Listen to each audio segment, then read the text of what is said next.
السلام عليكم ورحمة الله تعالى وبركاته. مرحبا بكم معايا اليوم فيديو جديد. نتمنى تكونوا بخير وعلى خير ورمضان مبارك كريم، الله يدخلوا عليكم بالصحة والعافية إن شاء الله. اليوم إن شاء الله غادي نشارك معكم عصير اقتصادي للفطور أو للسحور نحتاجوه في رمضان.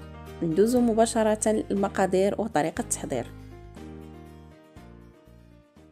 كنحتاجو ليمونه وحده مقشره بارده، انا حطيتها في الفريغو لمده ساعه المكانه، وعندي ليمونه وحده بالقشور ديالها حتى هي ساعه المكانه خليتها في الفريغو.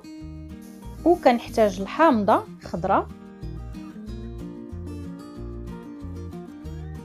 عندي منها حتى هي حامضه وحده خليتها في المجمد او الفريغو مده ساعه المكانه. وكنحتاج التفاحه وحده فهي اختياريه، نقيتها حيت لها الزريعه، وكاس ونص ديال سنيده،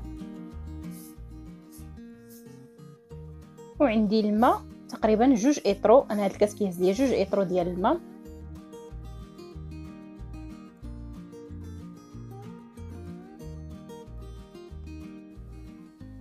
ها نتوما كيف ما كتشوفوا معايا انا كنوضع جميع المكونات اللي عندي في الخلاط الكهربائي.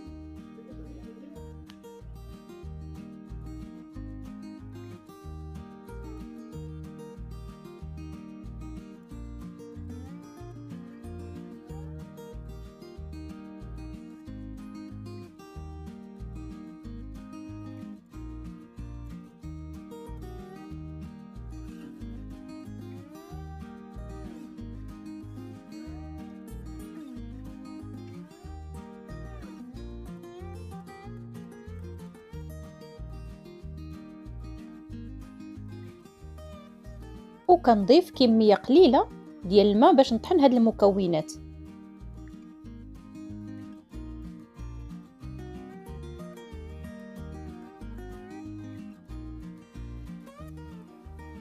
بعد ما طحنت هاد الخليط جيدا نجيب واحد الصفايه وغادي نصفيه من هادوك القشور اللي ما طحنوش ليا بهذا الشكل.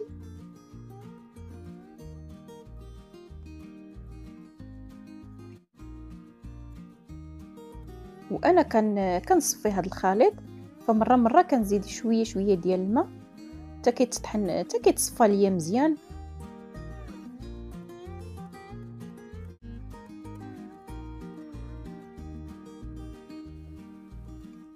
فهاد العصير ممكن نزيدو اللي بغينا حسب الذوق، ممكن نزيدو الجزر او الكيزو، وممكن نزيدو سكينجبير طري، فكتبقى حسب الرغبه.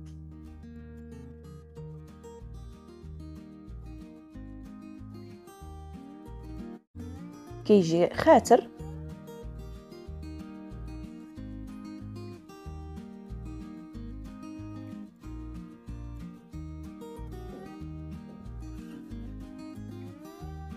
وكنبقى نضيف الكميه اللي مازال عندي ديال الماء حتى كنكمل 2 لتر.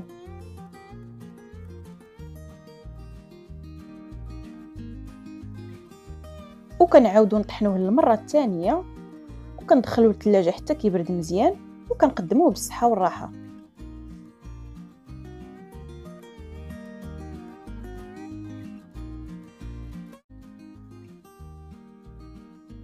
وهكذا كنكون وصلنا للنهايه ديال الفيديو.